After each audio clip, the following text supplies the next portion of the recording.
ako makakatanong. So, in alignment with the saying, think before you tweet. So, can you give more,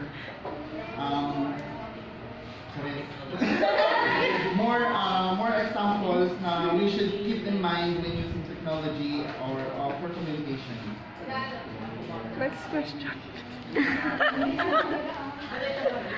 Pwede ko na. So, mag-base tayo sa question, mag-base tayo sa quote na think before you tweet.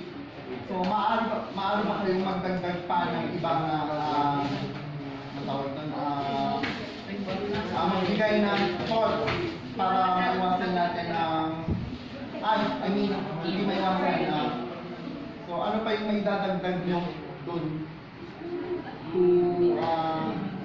when using technology for communication? So, paggamit kasi ng technology, like for example, yung shopping na app, na application. Kagaya nung basta scroll ka na lang sa shopping, ang mga items na product, hindi mo tinitignan yung mga ratings, mga comment, tapos bigla ka na lang nag-buy. Tapos di mo alam kung saan pala yung may alam. Announcement pa lang. Simula ngayon, dito na tayo magruruma. Wala. Malay mo sir, ngayon lang to. Wala, tinanong ko sa register. Oy! Nandiyan ka pala. Kala ko nagpapala ka.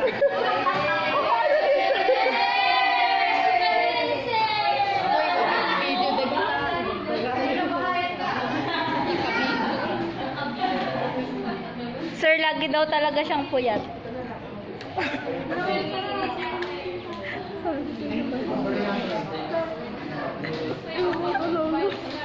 Continue.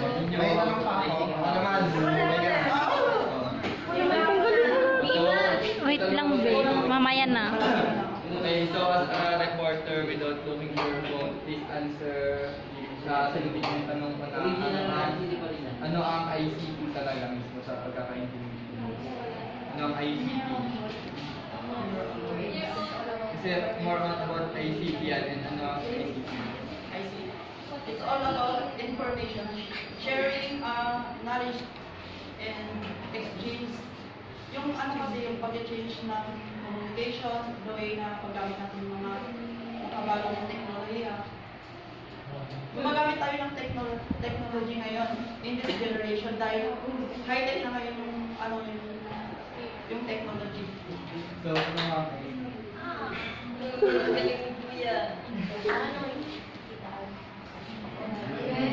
Pine-pressure mo naman sila as. Kasi nandun sa record, nandun sa pinaka-unang part, this is unang part namin ng ICT. Okay yung, tama naman yung pinaka pero ano yung ICT, ano talaga yung ayusin lang niya yung pagsagot. Nagbibigay ko siya ng example po. Mukha ni Christine. Sige mo. Tingnan mo.